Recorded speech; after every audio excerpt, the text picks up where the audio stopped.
363,570. 363,570, ma'am. Doris Palarco. Tapos ang plaka niyo, ma'am, is O0E831. Okay. O0E831. Okay. Ganun pala yun.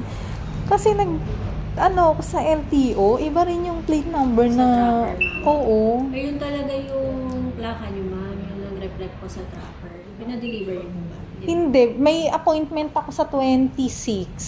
Pero Ayun, hindi na dahil ito na siya. Opo. Okay. Yung kasi, ma'am, system lang siya nagre-reflect pero yung actual na Okay. So, ang ginawa na lang ni LTO since may memorandum sila ngayon kasi sa katapusan, kung ano na lang po yung available sa mga district office po.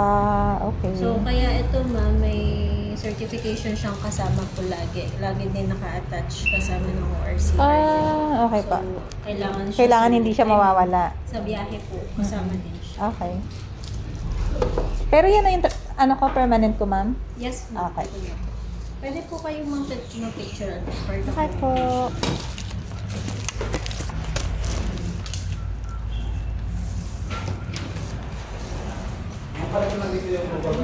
Thank you. Grabe, sa tagal. Wala ka na ako.